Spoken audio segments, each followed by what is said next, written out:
आपण आपल्या आयुष्यातील बऱ्याच साऱ्या गोष्टींची प्लॅनिंग आधीच करून ठेवतो, नाही का? मीही गोव्याला जाण्याआधी बरीच प्लॅनिंग केली होती. पण घडतं तेच, जे सिच्युएशनला मान्य असतं. फाउंटेनियस लेन ही एक अशी जागा आहे, जिथे खूप सारी रंगीबेरंगी घरं आहेत आणि तिथे फोटो काढायला खूप मजा येते. इथे आल्यावर मला पुण्याची आठवण आली. कारण बऱ्याच साऱ्या घरांसमोर अशा पाट्या होत्या, की इथे फोटो काढण्यास मनाई आहे. असो, तरीही आम्ही फोटो काढलेच. दिल चाहता है हा मूव्ही बघितल्यानंतर इथे येणं म्हणजे मॅन्डेटरी आहे. इकडचा व्ह्यू खूप भारी आहे. पण इकडे आल्यानंतर आम्हाला असं काही दिसलं, की आम्ही ती आयडियल पोज नाही देऊ शकलो. तिकडनं खाली उतरल्यानंतर हा अथांग समुद्र आमच्या डोळ्यासमोर होता. अक्षरशः हा नजारा डोळ्यात सामावत नव्हता, एवढा भारी होता. तिकडे थोडा वेळ थांबून फोटो काढून मग आम्ही निघालो. वरती जाण्याआधी आम्ही ह्या आजींना सांगितलं होतं, की आम्ही तुमच्याकडे पाण्याची बॉटल नक्की घेऊ. पण त्यांनी बनवलेला कोकम सोडा प्यायलो आणि मन शांत झालं. त्यांनी तो खूप प्रेमाने बनवला होता.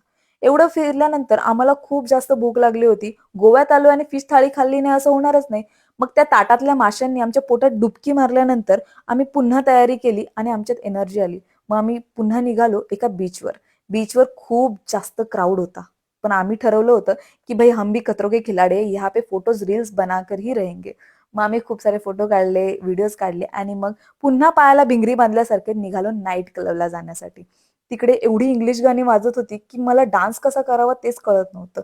मग एका हुशार माणसाने मस्त बॉलिवूड गाणी लावली आणि त्या गाण्यांवर माझे पाय थिरकू लागले आणि मग मी दाखवला माझा असली डान्स.